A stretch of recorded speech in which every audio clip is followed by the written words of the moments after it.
científica e sem as paixões e ódios que são naturais, mas no Brasil estão passando de qualquer limite, impedindo a própria inteligência racional das nossas questões. O que está acontecendo com o nosso país? Se a gente avançar para um bom diagnóstico, eu quero crer que também seremos capazes de avançar para propor algumas alternativas de terapêutica. E em qualquer circunstância, é preciso que eu diga, antes de mais nada, da importância que talvez vocês não saibam que tem, mas hoje, se o Brasil precisa dramaticamente de médicos, se o Brasil precisa dramaticamente de polícia, se o Brasil precisa dramaticamente, enfim, de professores, e o Brasil precisa mesmo de tudo isso, mas desesperadamente mesmo o Brasil está precisando de um pensamento econômico autônomo. Porque o pensamento econômico hoje no Brasil praticamente não respeita a observação empírica, não respeita as nossas contradições, não respeita a nossa história, não respeita as nossas manhas, as nossas peculiaridades, e este país não é possível de ser compreendido com manuais exóticos escritos em Chicago ou em Moscou, na velha guarda. Então, quem quiser, entenda bastante bem assim a brincadeira que eu acabei de fazer. Então, veja bem, me parece que as coisas estão erradas no Brasil hoje. Alô? Me parece que as coisas estão erradas no Brasil. Mas se alguém tiver dificuldades, vamos olhar esta afirmação por alguns números que os economistas gostam, como eu, né, de se refugiar nos números para que, de novo, as paixões e ódios não sejam assim tão violentamente interditadores da nossa reflexão e da nossa inteligência. O Brasil, de 1980 para hoje, cresce pífios 2,2%. E veja o distanciamento que eu estou tomando. Isso é um número e uma data. Então, não interessa o que aconteceu, e nós vamos raciocinar sobre o que aconteceu. Mas de 1980 para cá, tomando o crescimento médio da economia, nós crescemos pífios 2,2% ao ano. Por que pífios? Porque no mesmo período a população brasileira cresceu, em média, 1,7% ao ano. Portanto, se as nossas instituições de distribuição de renda fossem perfeitas, e elas estão muito longe disso, nós estaríamos perfeitamente afirmando que o Brasil está parado em matéria de renda por cabeça. Então, se cresce 2% a economia e cresce quase 2% a população, ali está a professora de Geografia Humana, o Brasil está per capita estagnado desde os anos 80. Porém, aqui temos que trazer já imediatamente a notícia de que nós temos a pior concentração de renda entre todos os países do mundo organizado, que eu me debrucei a refletir sobre ele. No Brasil, 5 brasileiros acumulam a fortuna que possuem 100 milhões de brasileiros. Isso mesmo que vocês acabaram de ouvir. Apenas 5 brasileiros, os números de uma mão, têm hoje a fortuna equivalente a tudo que possuem os 100 milhões de brasileiros mais pobres. O que aconteceu com o Brasil?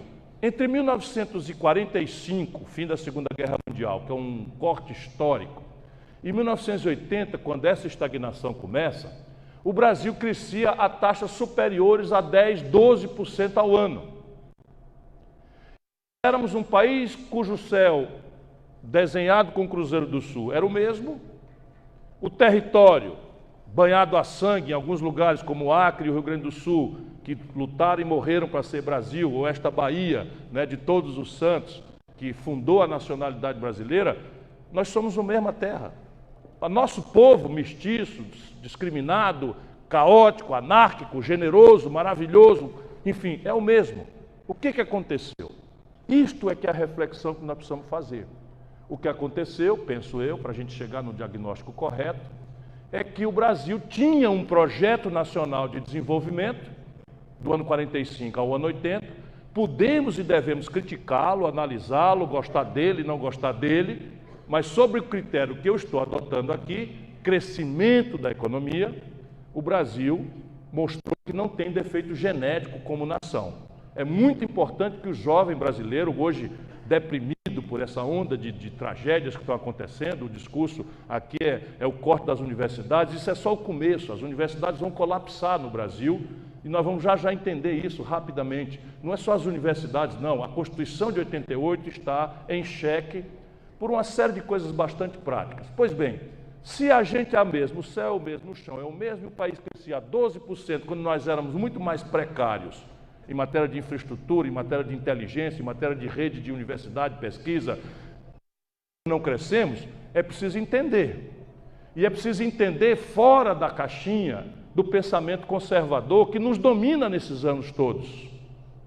Conservador aqui no sentido de falta de rebelião intelectual, de falta de ousadia intelectual, de rebeldia acadêmica especialmente, porque no limite, se uma universidade, se o pensamento reflete, os operadores do Estado, da política, estão guiados aí ou pela guia da propaganda e da prepotência internacional, que é o caso no Brasil hoje, ou pela ignorância pura e simples do varejo do dia a dia, que em extensa realidade também é fato no Brasil.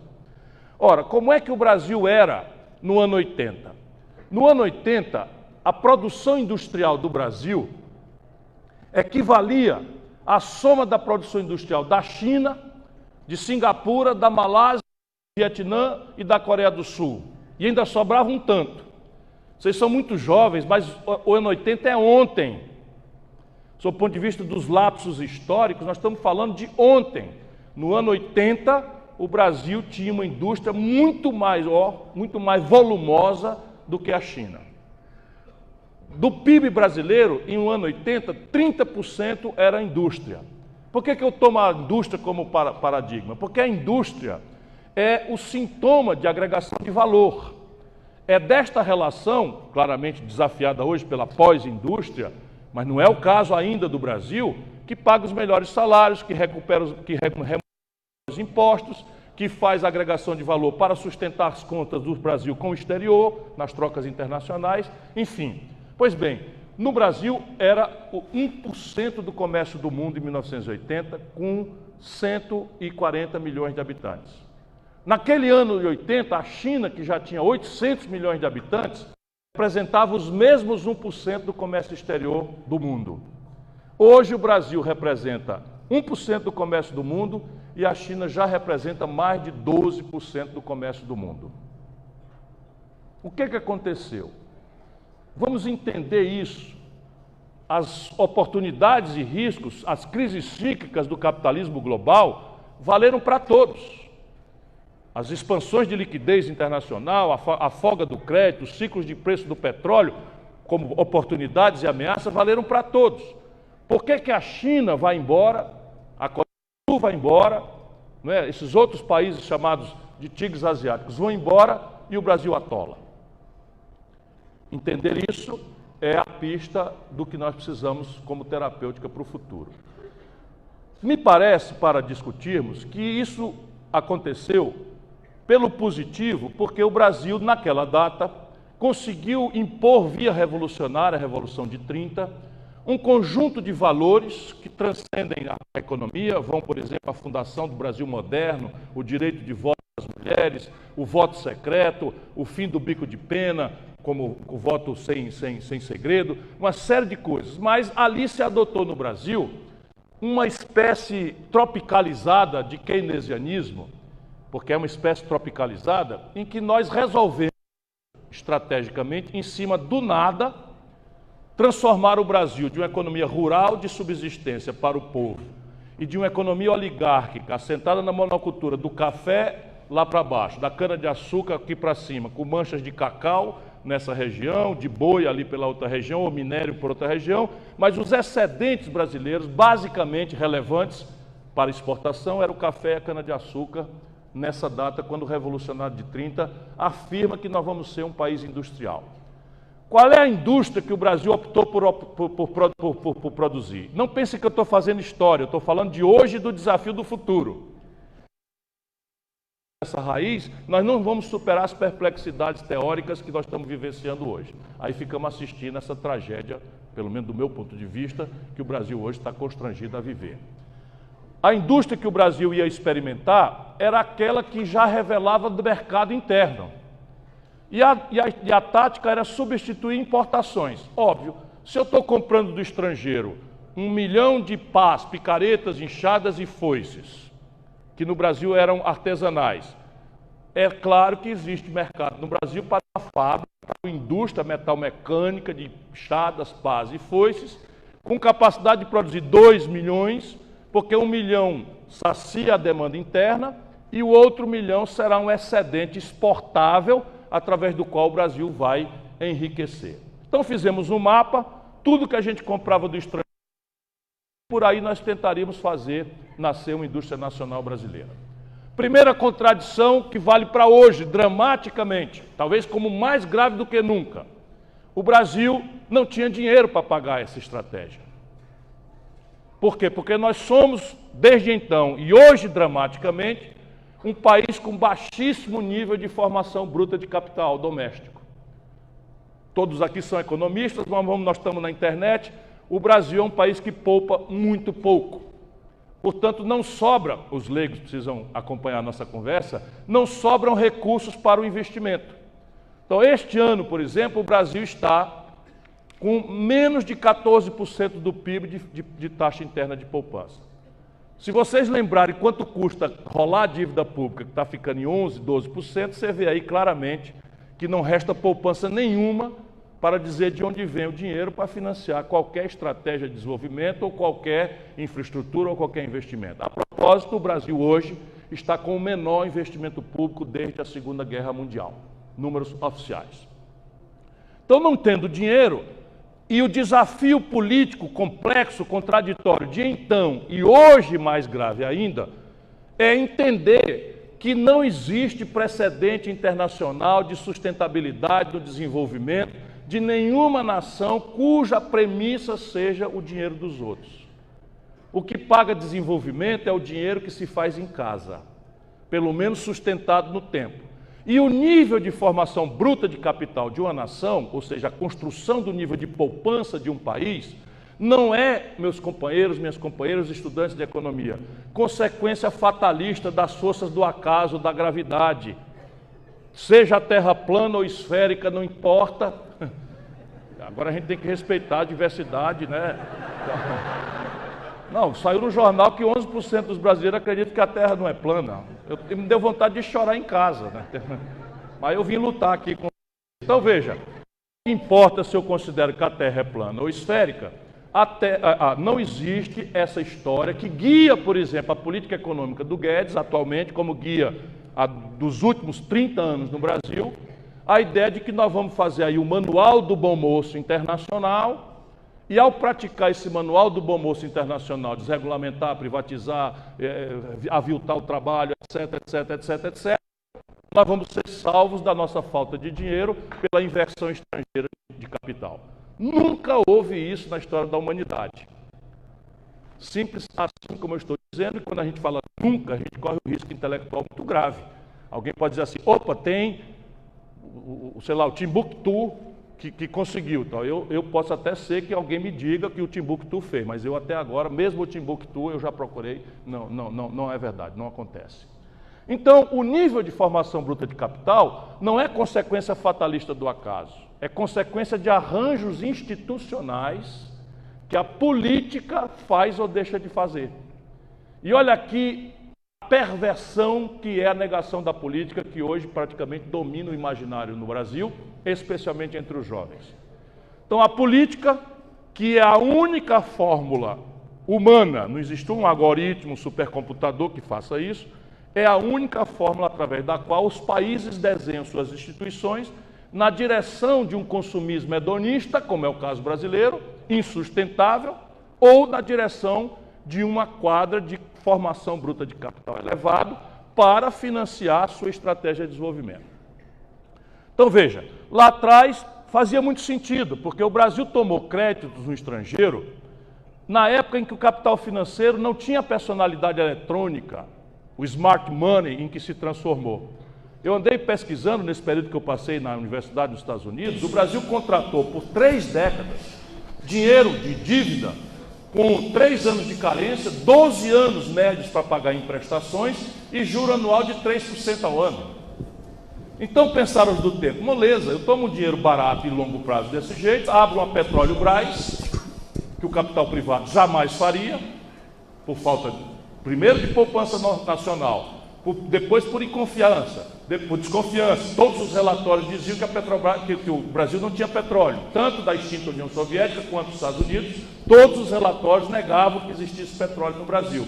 E o Estado, então, resolve fazer um investimento de altíssimo risco e de maturação muito lenta, porque o capitalismo não aceita esse tipo de investimento. Isso é preciso a gente ir acertando a cabeça aqui, para além das mistificações ideológicas, observar as coisas com visão estratégica e inteligência. E nós fizemos a Petrobras com dinheiro estrangeiro. O resultado prático, tudo certo aí? Não? Tudo certo. Não está funcionando. Não está funcionando. Tá? Esse é o Vicente, meu assessor.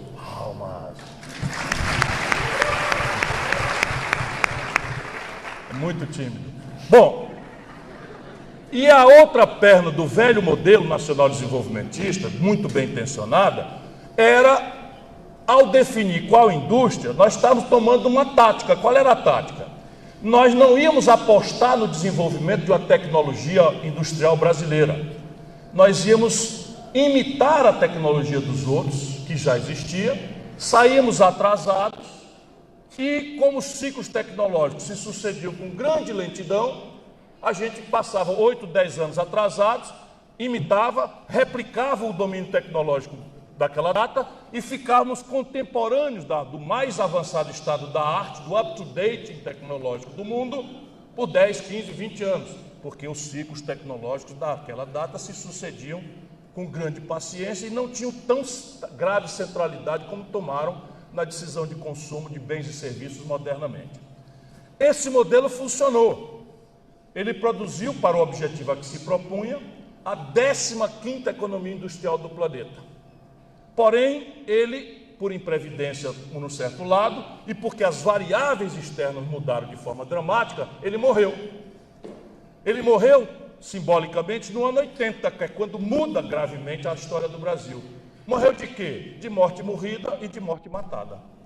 Como a gente fala aqui no interior do Nordeste, eu venho também do interior do Ceará. Morte morrida. Sabe aquele juro barato, capital de longo prazo, que fazia a gente tomar emprestado, abrir um empreendimento, que depois que precisava pagar o empreendimento já estava faturando? Sumiu, não existe mais.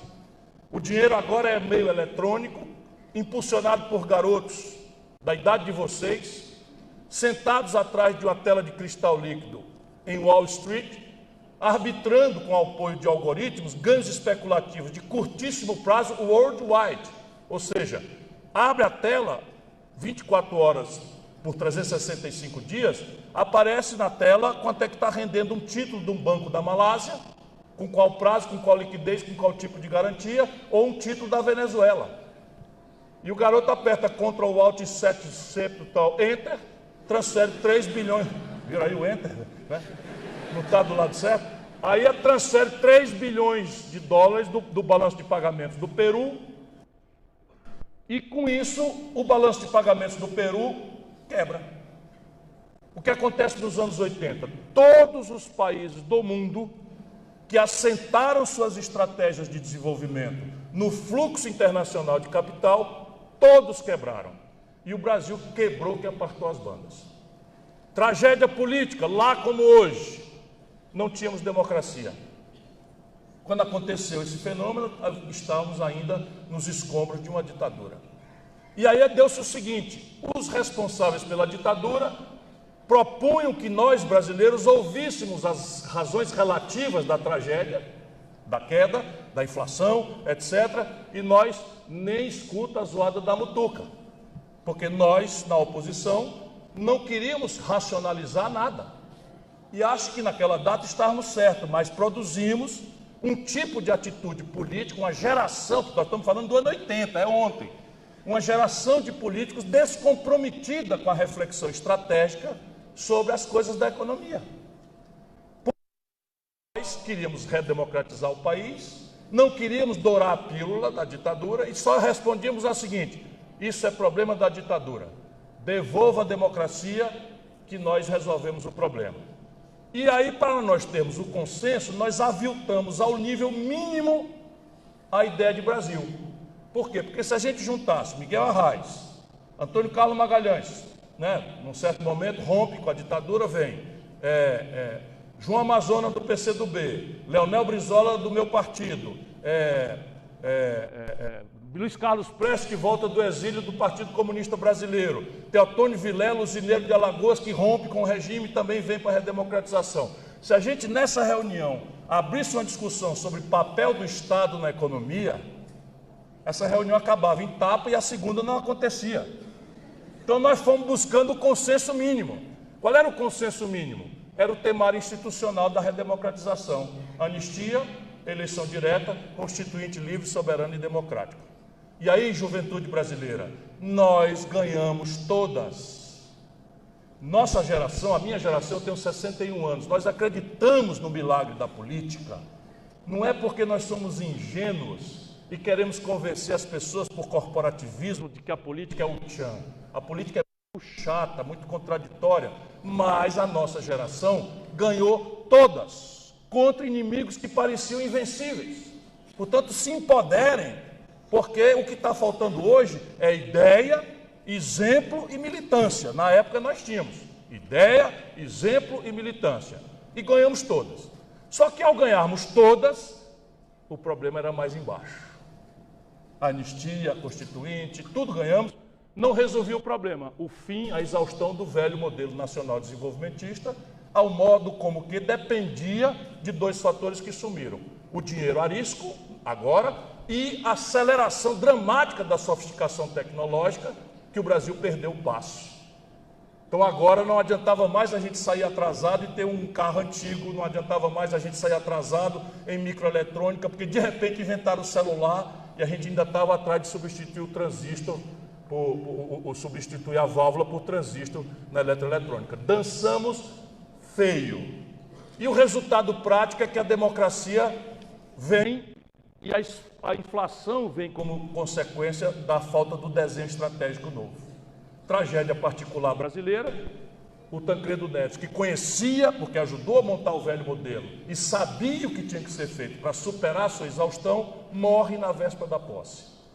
E o representante do velho regime assume, que é o Sarney, e nós outros democratas todos corremos em socorro de proteger o Sarney, porque não sabíamos se os militares iam aceitar que um trânsfuga deles viesse para o nosso lado e assumisse a presidência da República. O Tancredo, eles respeitavam, o Sarney não. Então, nada de falar em problema econômico. Segura o Sarney. Vamos fazer a Constituinte. Fizemos a Constituinte. E é muito importante, porque o que está acontecendo hoje é o fim de um ciclo constitucional. É o fim de um ciclo institucional. A Constituição de 88, ela vem como uma espécie de vindita contra o autoritarismo e vem com a generosidade de afirmar no Brasil um rudimento tropicalizado do welfare state europeu, do estado de bem-estar europeu. Só que as antecedências econômicas para sustentar essa Constituição foram desdenhadas. E ela, no primeiro momento, que é muito generosa, ela não vem com consistência macroeconômica. Ela não vem com coerência fiscal, ela funda um estado de bem-estar, e isso não é trivial, é muito importante, mas neste passo ela é meramente principiológica. Por exemplo, ela diz com todas as letras que o salário mínimo do Brasil terá que ser suficiente para garantir ao cidadão, trabalhador e à sua família comida, moradia, transporte, saúde, segurança, educação, aspas, e lazer. Nós sabemos que o salário mínimo de R$ 998 está bastante longe de encarar isso a essa altura do campeonato, em que a Constituição já vai ficando com os cabelos, ainda não tanto assim brancos como o professor, mas fugindo alguns, como o amigo aqui que está com vocês hoje.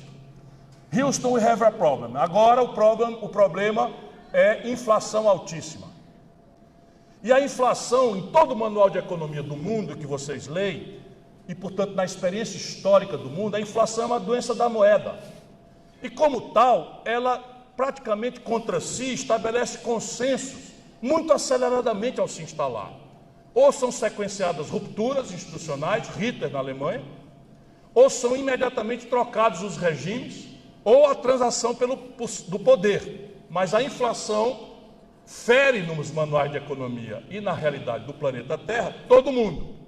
No Brasil ela durou quase 3 décadas, altíssima. Vocês não têm ideia, eu vivi inflação de 84% num mês. Isso mesmo vocês acabaram de ouvir.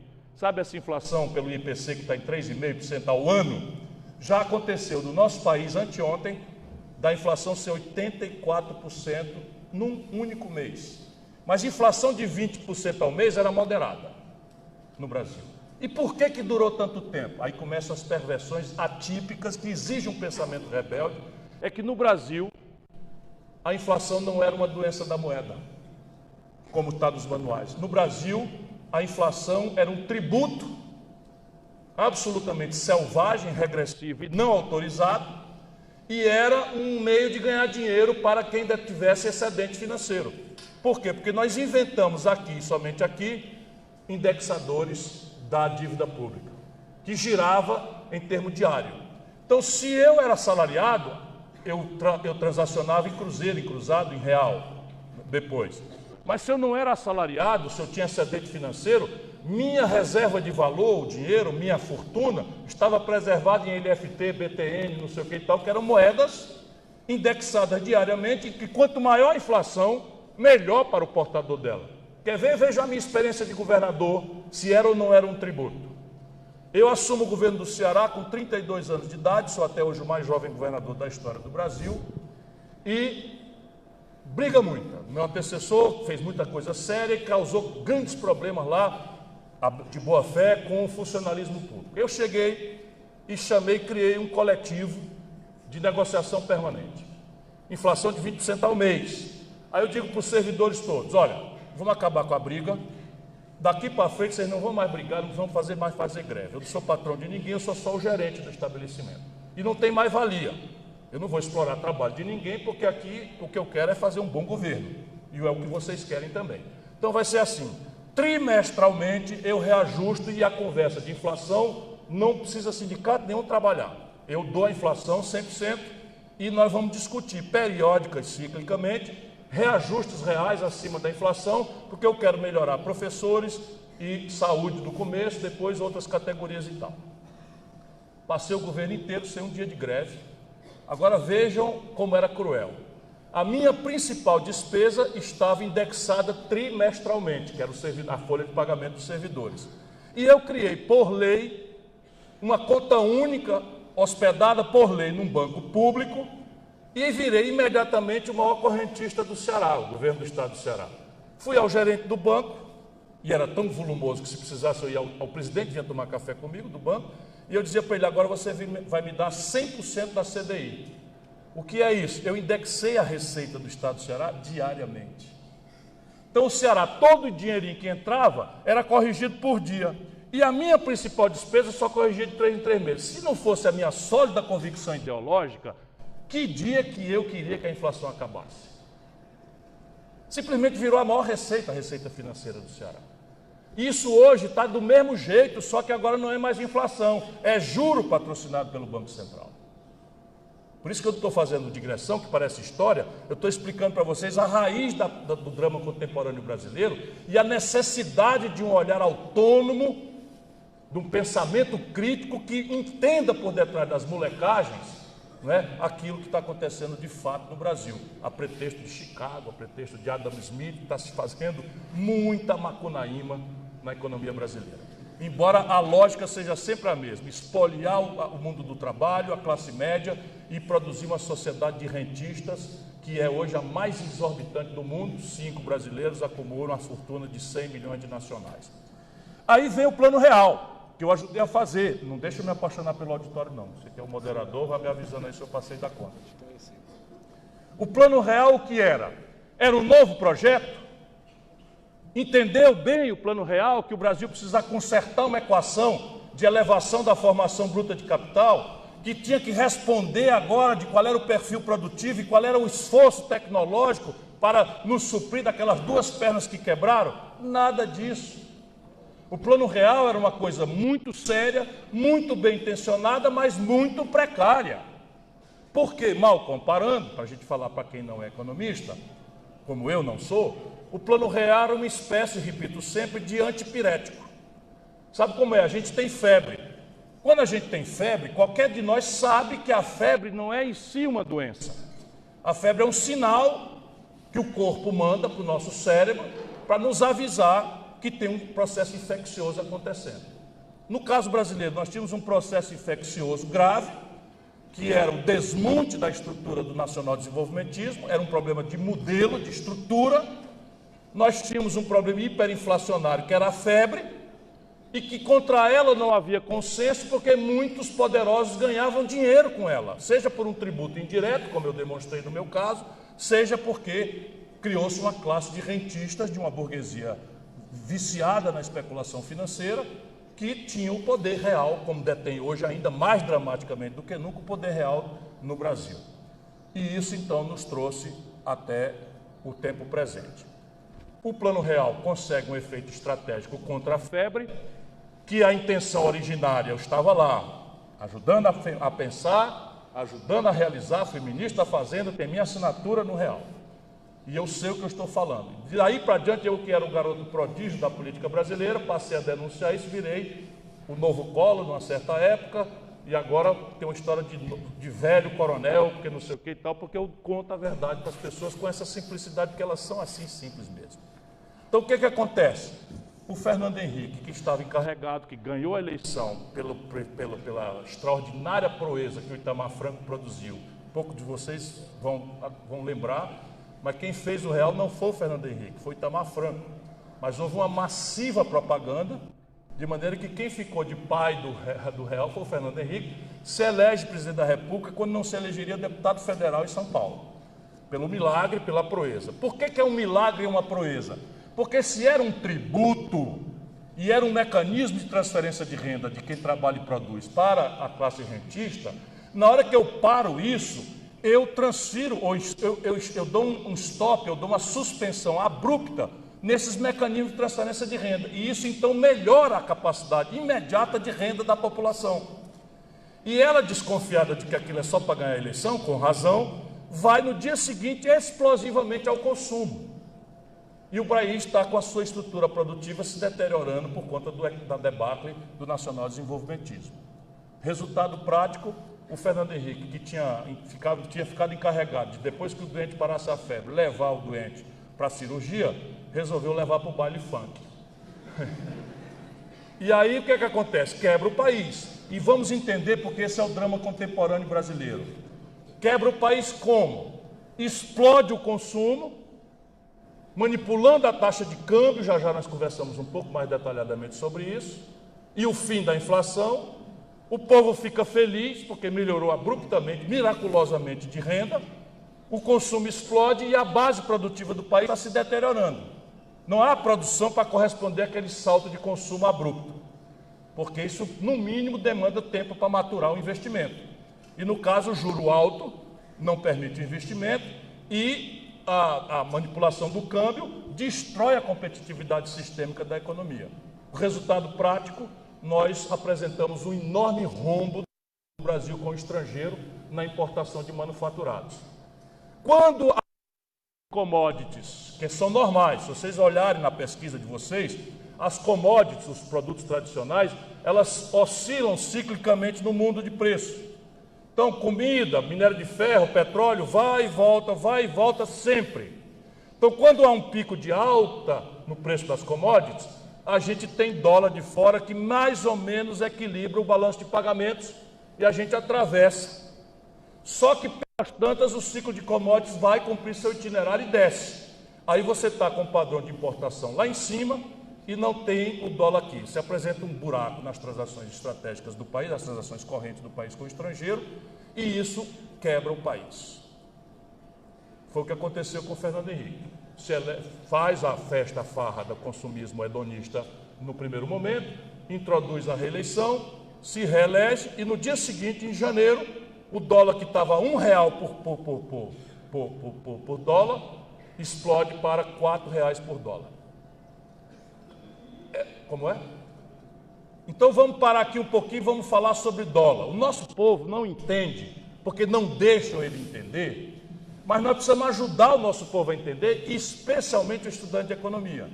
O dólar virou, com a integração das economias globais, um preço relativo que contamina todos os preços da economia popular de todos os países do mundo. Por quê? Porque a gente, quem é meu amigo, por favor, desculpe que eu já estou nos auditórios, estou a rir, mas só vamos conseguir isso com repetição. O povo não compra dólar, mas o povo come pão. E pão é trigo. E o Brasil não produz trigo com suficiência para ter o pão que nós precisamos. Então, nós precisamos comprar trigo do estrangeiro. Tudo que nós compramos do estrangeiro paga com dólar. Então, se eu precisava de R$1 para comprar $1 de trigo, o preço do pão era Y. Se eu, de repente, no dia seguinte, eu preciso de R$4 para comprar o mesmo dólar de trigo, o preço do pão tende a subir 4 vezes, e o resultado é que a minha renda cai 75%, assim, ó, do dia para a noite. Aí eu tomo ódio do governante do dia. Eu fico muito aborrecido. Olha o filme que nós estamos chegando na contemporaneidade. O Fernando Henrique caiu assim. O PSDB nunca mais ganha uma eleição nacional no Brasil, porque o povo, por mais manipulação que haja, o povo não é idiota, o povo viu no seu bolso o que aconteceu. O povo não compra dólar, mas anda de ônibus. O Brasil simplesmente dolarizou os preços dos combustíveis, e diesel é dólar. Então, se o dólar sobe, o diesel fica mais caro, a passagem de ônibus vai ficar mais cara. O povo não compra dólar, mas o Brasil destruiu a sua estrutura de ciência e tecnologia no Complexo Industrial da Saúde. Hoje teve uma nova rodada, descontinuaram a fabricação pública de 30 remédios, inclusive de diabéticos, de uma canalice no país. Resultado, vamos importar, e ao importar pagamos com dólar. Se o dólar sobe, o preço do Tilenol sobe, não tem conversa. Então, todos os preços, um dentista é um não tradable, então o dentista não tem competição internacional. Ora, mas a broca, as ferramentas, a pinça, o olho cirúrgico, quer dizer, a luz lá, enfim, a luz que ilumina a boca da gente, então, aquele motorzinho zangadíssimo, não sei o que, tudo é importado. Então, o dentista acaba indexando a consulta dele ao dólar. Ele cobra $100. Se o dólar é R$1,75, se custa R$175 a consulta. Se o dólar é 4, é R$400 a consulta. Compreende? Vocês compreendem fácil. Ajuda o povo a entender. Para na hora do William Bonner anunciar a taxa de câmbio, as pessoas não levantarem no banheiro porque não está interessada. Aquilo mexe com tudo que existe na vida real do povo. Então, quando o Fernando Henrique quebra, eu estou interagindo na economia com política, o Brasil, o PT... O Lula era presidente do PT, resolve apresentar um pedido de impeachment do Fernando Henrique. Aí eu fui ao Lula: meu irmão, não faça isso. Impeachment não é remédio para governo ruim. Na hora que a gente fizer um impeachment contra um cara desse, amanhã um de nós vai para o poder, eles vão apresentar um impeachment e derrubar a gente. Escrevi artigo, falei, reclamei, não adianta nada. Criaram um movimento fora FHC, pediram impeachment, e veja como o Brasil muda muito para não mudar nada. Entregaram na mão do então presidente da Câmara, Michel Temer. Então, o braço direito do Fernando Henrique, que naturalmente pegou o pedido de impeachment e jogou na lata do lixo. O Lula, então, por essa hecatombe econômica e política, o Lula assume o poder no Brasil. Se o Lula estivesse tomando posse hoje, olha, estudantes de economia, o que é a gente entender o Brasil por um ângulo rebelde. Se o Lula estivesse tomando posse hoje, a taxa de câmbio, que está em 3,80, 3,77, estaria em R$ 9,20, a valor de hoje. Quando o Lula entrega para Dilma, 8 anos depois, a valor constante, ele entrega a taxa de câmbio a 1,75.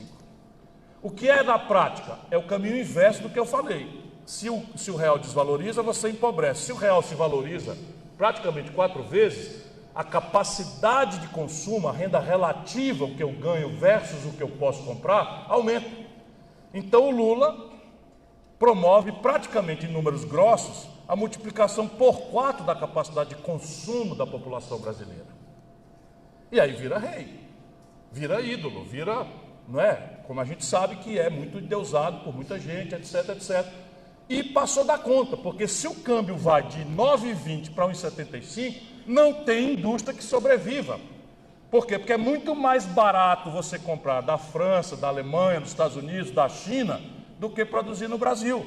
Fica muito mais barato um paulista ir para Miami do que vir para Linda, Ilhéus ou para Trancoso. Dá para entender isso? É muito simples de entender, pela inversão do câmbio. Se o câmbio fica muito barato, a gente vai para Miami de graça e ainda paga com bugiganga a viagem. Se o câmbio fica muito caro, fica proibitivo para a classe média ir. Então, é um lugar de equilíbrio. Porém, o Brasil faz de novo o mesmo filme. Optamos por um ciclo de consumismo hedonista explode mais ainda do que na época do real o consumo, todo mundo fica feliz, todo mundo fica confortável e a produção segue se deteriorando. Só um minutinho que nós vamos passar para as perguntas. Eu diria que Deus é quem sabe, mas eu tenho a minha aposta. Ele perguntou qual seria o valor ideal. Já já a gente acha o caminho, mas na verdade é uma fórmula técnica. Não pode ser arbitrário nem para cá nem para lá. O que acontece nesse momento? Nesse momento explode o consumo, a produção nacional continua definhando, já está na hora de eu dizer o número. Lá quando o stop and go começa, em 80, 30% do PIB brasileiro é industrial. Hoje, 9% do PIB brasileiro são industriais. É o mais violento e veloz processo de desindustrialização da história do capitalismo mundial, sem precedente. E por que o Lula não quebra o Brasil? Porque, puxado pelo boom chinês, que era 1% do comércio mundial, quando saímos juntos na corrida do ano 80 para cá, e virou 12% do comércio mundial, a China bomba, por uma complementariedade orgânica com a economia brasileira, os preços das commodities. Os números são esclarecedores. Quando o Lula entrega o governo para Dilma, nós estamos vendendo uma tonelada de minério de ferro para os chineses por $190. Quando a Dilma é derrubada no golpe de 16, a mesma tonelada estava sendo vendida a 38. Quando o Lula entrega o governo para Dilma, estávamos vendendo um barril de petróleo por $110. Quando a Dilma é derrubada no golpe de 16, nós estamos vendendo o mesmo barril de petróleo por 30. Portanto, com o Lula, o buraco de 150 bilhões de dólares na conta de manufaturados com o estrangeiro foi mascarado por um ciclo artificialmente alto de preços de commodities puxado pela China. Entra 2008, epicentro Estados Unidos e Europa, define a demanda sobre a China cai de crescer 2, 10, 12% e cai para 5,5%, 6%. Como ela era a maior demandante do Brasil, a demanda dela sobre nossos produtos despenca, os produtos despencam e a Dilma não entendeu nada. Já tinha sido posta ali como, não sei, como diria, como é? Um poste. Foi ele que falou. É como um poste. Coitada, faz o quê? Acha que é um problema de fiscal, acha que é um problema de retração de crédito, não entende nada, chama o Levi, experiência anterior, quebrou o estado do Rio de Janeiro, mas liquidou mesmo. E mais recente, presidente do BNDES do Bolsonaro. Tem alguma coisa muito errada no Brasil ou com a minha cabeça. O Levi, né, ministro da Fazenda do Brasil, sob o governo nosso, da esquerda, do PT, do não sei o que tal. Não dá. Aí vem lá e vem com essas loucuras. Contração fiscal violenta, política monetária estúpida, juro lá para o planeta Marte, e o país, então, vivencia, nos últimos 10 anos, estamos chegando agora à atualidade, a pior década em matéria de desenvolvimento econômico dos últimos 120 anos. É incrível a elite brasileira. A elite brasileira, por essa esquizofrenia provocada pelo rentismo, e eu comento já consigo, não está entendendo nada. Escuta, eu estou falando um número. Não pode ser mentira o que eu estou dizendo no meio de 1000 garotos críticos. Não pode ser mentira, ou se for mentira, eu não posso sair daqui impune. O Brasil, se não crescer 4,5% ano que vem, não há a menor chance, estará completando a pior década em 120 anos em matéria de crescimento econômico. Tradução prática, 220 mil pontos de comércio fecharam do descalabro do governo Dilma para hoje. Tendência atual, continua. Números, 13 mil indústrias fecharam nos últimos 3 anos do desmantelo do governo da Dilma para hoje. Tendência atual, continua. Consequência óbvia, 63 milhões e 500 mil brasileiros estão com nome sujo no SPC e no Serasa. Consequência óbvia, 14 milhões de brasileiros estão desempregados.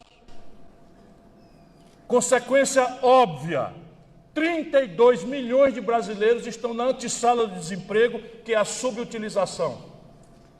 Esses números todos estão no Observatório Trabalhista, que está na internet, que eu estou tentando atualizar de 3 em 3 meses, para ajudar quem quiser fazer a compreensão do Brasil sem paixão, porque o bicho mais parecido com um bolsominion amalucado é um petralha atarado. É uma coisa impressionante, porque eles se bastam, os números para eles são um insulto.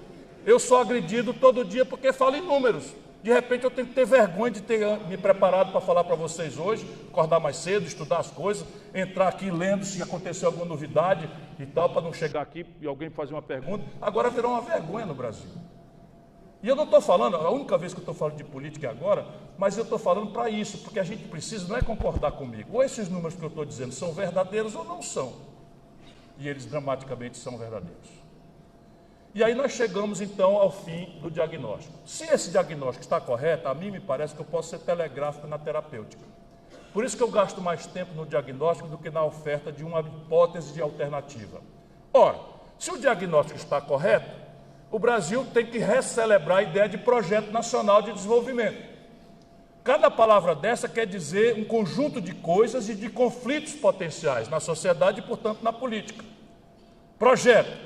Projeto supõe a morte da crença fatalista nas forças espontâneas do mercado.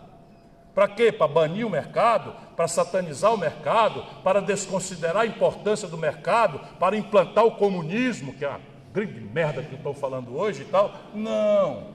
Todo mundo já aprendeu, depois da queda do Muro de Berlim, que o mercado é o melhor mecanismo de garantir retorno ótimo à alocação de recursos escassos. Só que a vida humana, na sua complexidade, especialmente a afirmação de uma nação no conceito das outras, não pode se resumir à perseguição cega de garantia de retorno ótimo à alocação de recursos escassos. Portanto, não é possível imaginar que nós vamos sair dessa encalacrada sem planejamento. Então, projeto significa planejamento, coordenação, avaliação, metas, prazos, objetivo, supervisão, quem faz o quê, definir os papéis de capital estrangeiro, capital nacional, capital público, capital privado, definir metas temporais, o que é que nós queremos ser em educação, em saúde, em segurança, em infraestrutura, em renda per capita, em emprego, em 5, em 10, em 15, em 20, em 30 anos, porque nenhuma nação do mundo, pouco importa a retórica, faz o seu êxito sem isso. Nacional por quê? Eu sou um velho saudosista do hipernacionalismo, vamos fechar as fronteiras. Não, isso hoje é um discurso de impostura fascistoide. Não, é bem econômica meu argumento. É que as condições de empreender, as condições de comercializar, de produzir especialmente, não são globais. É mistificação ideológica que a globalização deve liberalizar os fluxos. Por quê? Porque as condições de empreender são intrinsecamente nacionais. Quer ver? Vamos ver. É ou não é uma condição essencial para empreender a personalidade e o custo do capital? Alguém pode fazer alguma loja nova sem investimento de capital? Alguém pode abrir uma roça nova, uma fábrica nova, sem o investimento do capital? Portanto, como é que a personalidade do capital ela é globalizada? Oh, meu Deus do céu, a taxa de juros no estrangeiro, a taxa básica de juros no estrangeiro, desde a crise de 2008, é zero, há 10 anos. Sabe quanto é que você desconta um duplicata aqui em Ilhéus, se for bom amigo do gerente do Banco do Brasil? 1,75% de juros ao mês. Bota para competir uma economia que se financia a 42% de juros ao ano com uma economia que se financia a 4%. Porque os centros dinâmicos, chinês, japonês, coreano, europeu, norte-americano, se financiam a 4%, em média. E no Brasil a gente se financia a 42%. Faz essa competição acontecer. Mas existe uma outra deformação que é a personalidade do capital. Se o Bill Gates tivesse nascido no Brasil, se o Zuckerberg tivesse nascido no Brasil, não existiam nem a Microsoft, nem a Apple e nem o Facebook. Por quê? Porque a nova ferramenta de financiamento não é de crédito. É uma expressão que nem sequer em português ainda tem o correspondente, que o Brasil não tem. Chama Venture Capital, em que o jovem tem uma ideia inovadora, um comitê apura se aquela ideia inovadora tem potencial inédito de se afirmar como um belo empreendimento e aposta o dinheiro. Aposta mesmo. Se micar, o fundo de venture capital fica com o micro, não tem garantia, porque o jovem não tem garantia. não tem, enfim, nada disso. Mas se funcionar, ele ganha bilhões de dólares, que mais do que paga o que micou, como é o caso de quem apostou no venture capital do Facebook, do Yahoo, do Google, ou, enfim, de todas essas grandes startups que surgiram no mundo, e que estão surgindo no mundo e que no Brasil não tem. Então, a assimetria competitiva em matéria de financiamento em si já é mortal. Mas você tem uma outra coisa que é paradigmática, meus compatriotas. Se a taxa de juros de uma economia se coloca acima consistentemente, ou muito acima, pior ainda, da rentabilidade média dos negócios da economia real, essa economia real para. Será que é muito difícil de entender? Talvez para o nosso povo mais sofrido da favela seja, mas não tem dificuldade. É assim, ó, se eu tenho dinheiro, por que eu vou botar numa fábrica para acordar cedo, correr risco, pegar fiscal e confusão e não sei o que e tal? Se eu botar o mesmo dinheiro no papel do governo, eu ganho mais. Ou pelo oposto, que é a realidade de um país sem poupança.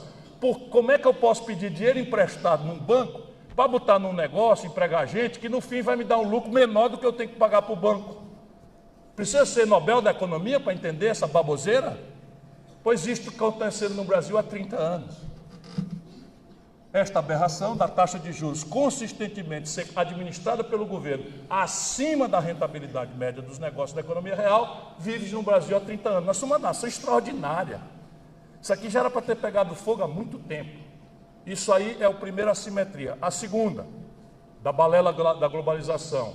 O domínio tecnológico de ponta caracteriza a decisão de consumo do bem e serviço modernos hoje.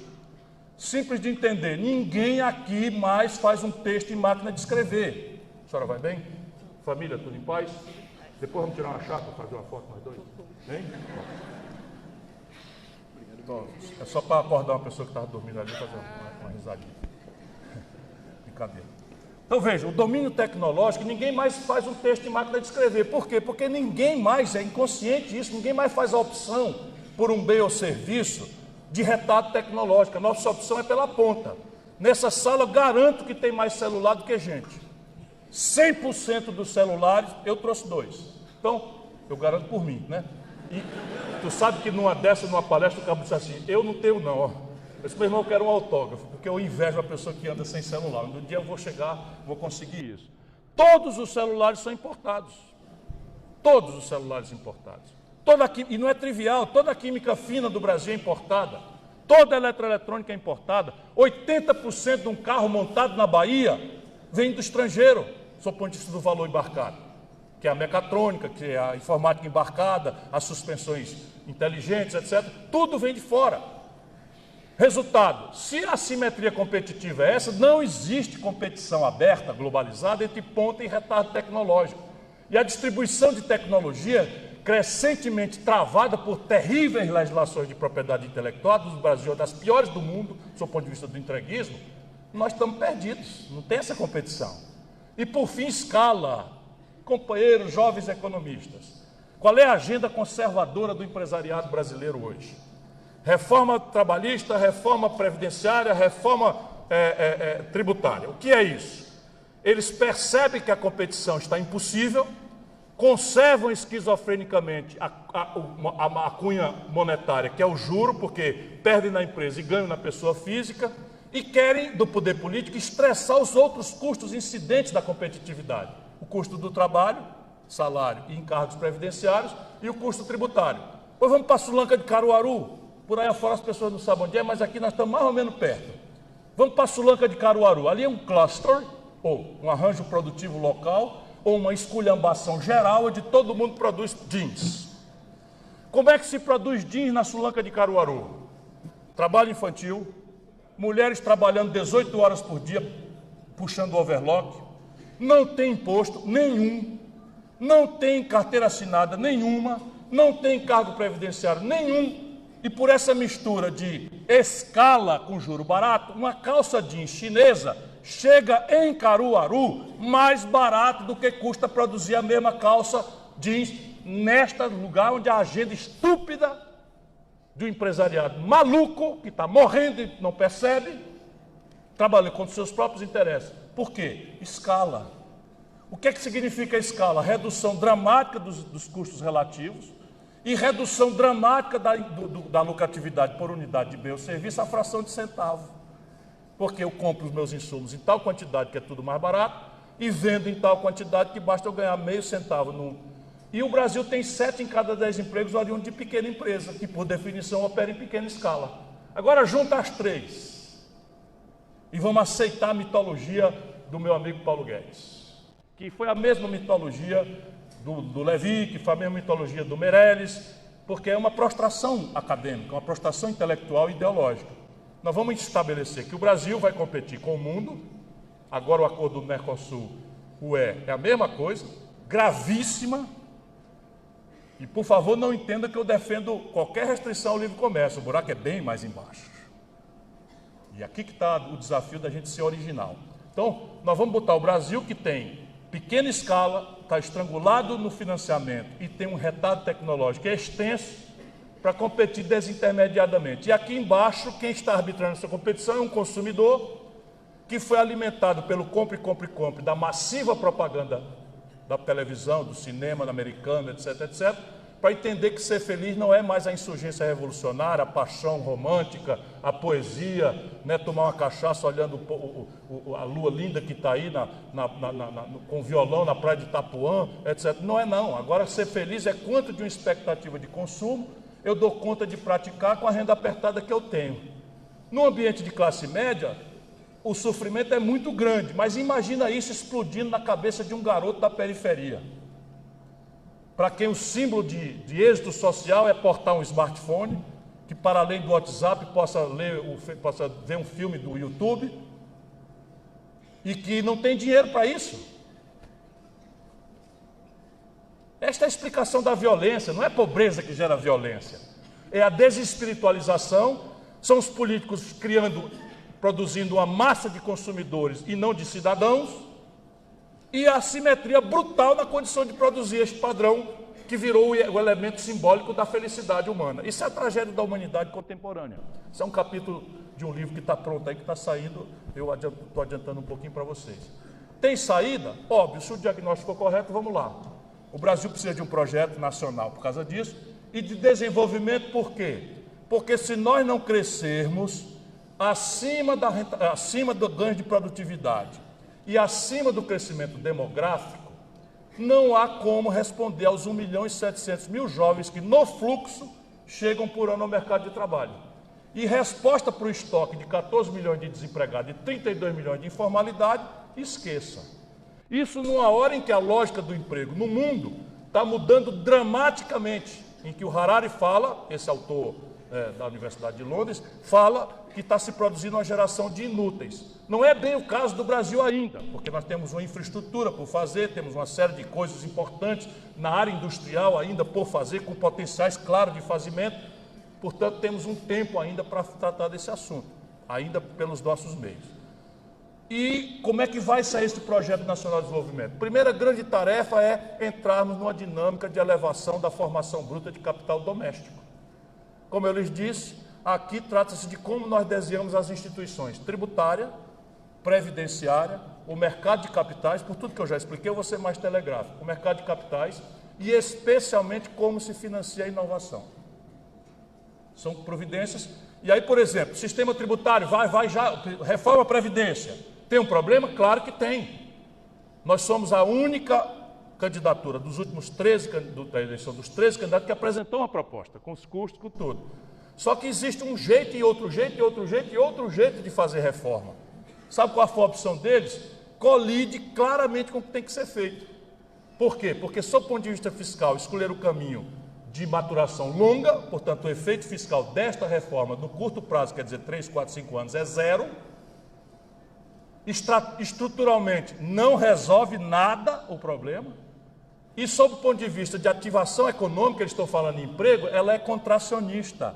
Por quê? Porque uma providência, por exemplo, simples, muito simples de entender, faz com que 13% da receita de aposentadoria, hoje disponível para consumo, que já está deprimida ao máximo, vão ser cortados. Como? Eu não vou mais calcular as aposentadorias pelos 80% de salários maiores, e sim pelos 100% de salários. Então agora eu vou puxar a média de aposentadoria para descontar o trabalho como aprendiz, como primeiro estágio e tal. E vou chegar em 13% de quebra na aposentadoria média. 70% dos municípios do Nordeste, do interior do semiárido brasileiro, tem 70% não. Os municípios do interior do Nordeste semiárido, 70% do meio circulante neles vem no dia seguinte do pagamento da Previdência Social. Só para vocês verem o tamanho da regressividade e do caráter recessivo que, no primeiro momento, é esta forma de fazer. Mas nós podíamos fazer uma outra. Por exemplo, cobrar em linha com as melhores práticas internacionais um tributo progressivo sobre lucros e dividendos. Só o Brasil e a Estônia não cobram. Eu, ministro da Fazenda do Itamar Franco, cobrei.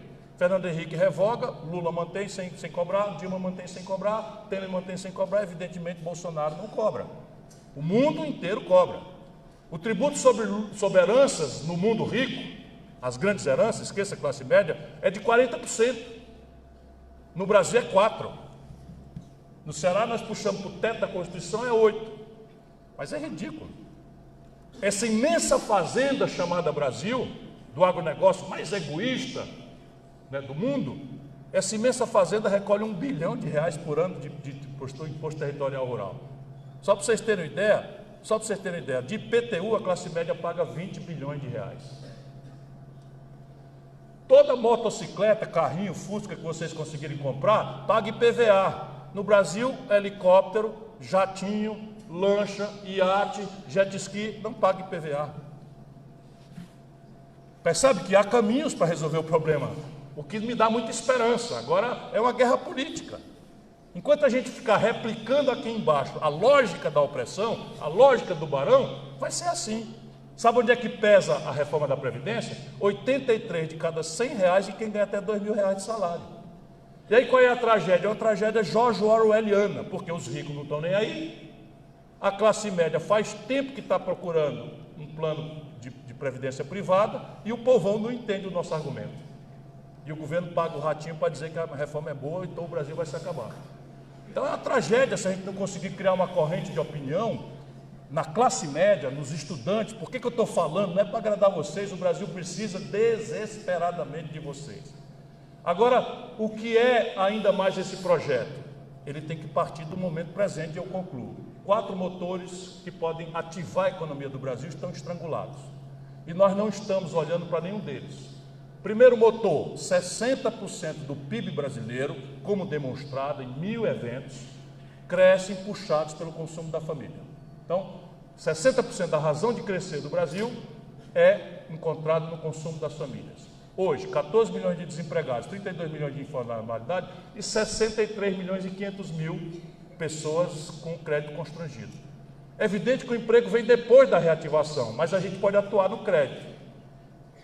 Por exemplo, para os ricos, todo ano tem um refis. O que é o refis? Com dinheiro público, se dispensa 90%, 99% e se parcela em 360 meses o gasto de quem não contribuiu, não pagou as suas contas. Para o pobre brasileiro, eu fui propor na campanha, virei um demagogo.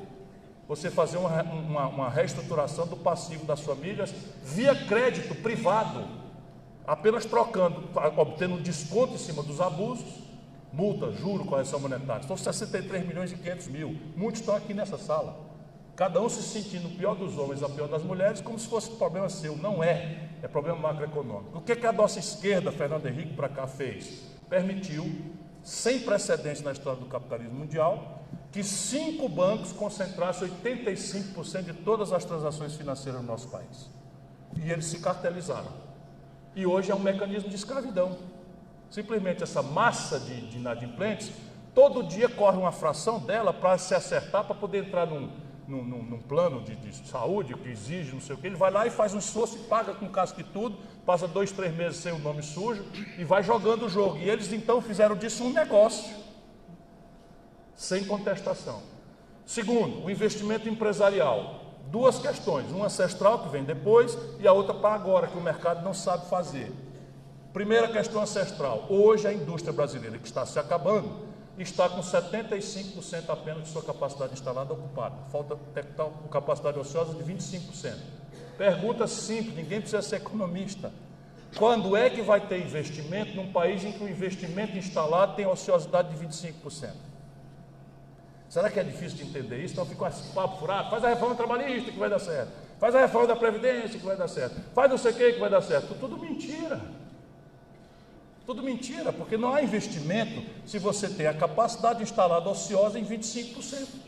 A Ford do ABC em São Paulo fechou porque fazia 6 anos que estava com 30% de capacidade instalada ociosa. A taxa interna de retorno destrói, não tem mais taxa interna de retorno no investimento, passa 6 anos sem remunerar 30% do seu imobilizado. E a outra coisa é o explosivo endividamento. De novo, 5 bancos cartelizados não vão fazer a reestruturação de passivos empresariais pela mesma lógica. Só o governo tem capacidade, dentro de uma linguagem de mercado, contra a garantia real, mas você tem alternativas. Por exemplo, existe 360 bilhões de dólares de reservas cambiais. Nós não precisamos ter essa montanha de dinheiro tomada emprestada a 14% e aplicada a zero. Sabiam disso? O Brasil toma dinheiro emprestado aqui, dólar, para comprar dólar, a 14% e guarda o dólar aplicado nas reservas estrangeiras a zero. Para quê? Para fazer o banco ganhar dinheiro no Brasil. Você pode perfeitamente pegar uma fração disso e pagar essa dívida através de uma reestruturação do passivo das empresas, via crédito, com hedge por conta deles, via garantia e contra um programa de investimento e emprego, né, coordenado estrategicamente pelo governo. Terceiro, o quadro público. Se nós estamos com o pior investimento da história do Brasil, como eu já falei, não há como se ativar uma grande ferramenta. São 24 mil obras paradas. E um gap de infraestrutura terrível, o que é uma oportunidade. Se a gente se desinterditar da maluquice ideológica, o conjunto de ferramentas que você tem hoje, de contabilizar de forma diferente créditos multilaterais de longo prazo, de estabelecer debêntures conversíveis em ação, de fazer uma série de outras condutas, não é? de recebíveis para você cofinanciar um programa pesado de infraestrutura, você ataca a questão do emprego e ativação da economia por esse caminho keynesiano, não é? Óbvio que sempre funcionou desde o exemplo do New Deal lá nos Estados Unidos, e é o caso dramático do Brasil hoje. E quarto, uma política industrial e de comércio exterior. Como tentei demonstrar ao longo dessa longa reflexão, me desculpe porque de fato o reitor não me interditou e eu fiquei apaixonado pelo auditório, né? Eu estou falando tudo que eu estava pensando. Não há como sair dessa encalacrada desindustrializados. Nós temos que retomar acelerada e complexamente a industrialização. E agora, rendidos às evidências da morte do velho modelo, a teoria das vantagens comparativas. Não passivamente, mas o Brasil tem que começar por aqueles setores onde a gente tem algum protagonismo global potencial revelados. E eles, eu acredito que existe um cérebro atrás disso, estão cuidando de detonar essas portas. Primeira, complexo industrial militar. Faz sentido um país como o Brasil comprar os uniformes do exército da China? Pois bem, outro dia, no governo da Dilma, a China ganhou a concorrência para fornecer os uniformes do exército brasileiro. Nós chegamos no fundo do poço. Essa licitação foi cancelada, mas o resto, blindado, enfim, foguete, avião, tudo importado. E nós tínhamos uma joia, 8 mil engenheiros com adensamento tecnológico absolutamente extraordinário, protagonistas globais nessa área, por exemplo, com o KC-390, que é um supercargueiro, com o acordo inédito na história do capitalismo com os suecos ao redor do caça Gripen, entregaram a Embraer a preço de nada para a Boeing norte-americana, que era muito menos eficiente do que nós. Fechou-se uma porta gravemente. A segunda porta, petróleo, gás e bioenergia. Olha o que eles estão fazendo. 30% da capacidade de refino do Brasil estão hoje deliberadamente ociosos e o Brasil está incrementando para 210 milhões de barris a importação de gasolina, óleo diesel e querosene de avião e gás de cozinha do estrangeiro. 80% dos Estados Unidos, para onde vai o Eduardo Bolsonaro, o superdiplomata, sucessor do Barão do Rio Branco. Né? Naturalmente é para acertar o por fora mesmo.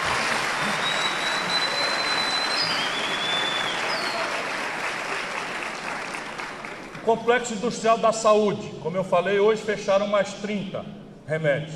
O Brasil está importando 17 bilhões de dólares, só a União Federal, do Complexo Industrial da Saúde, pago pelo SUS, dinheiro público.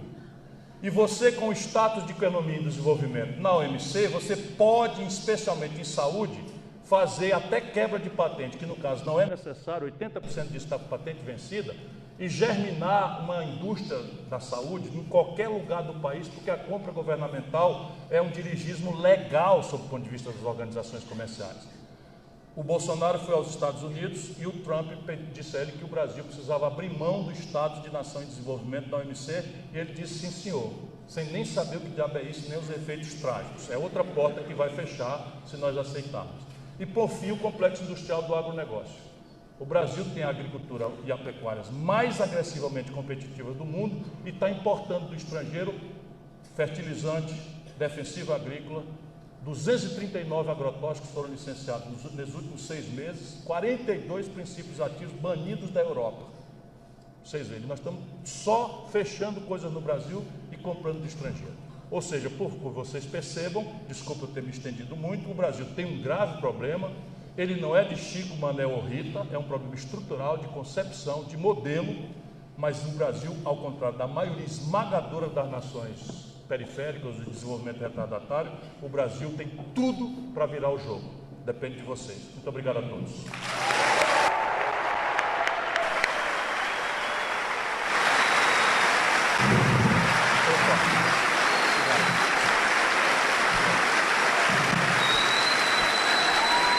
Obrigado.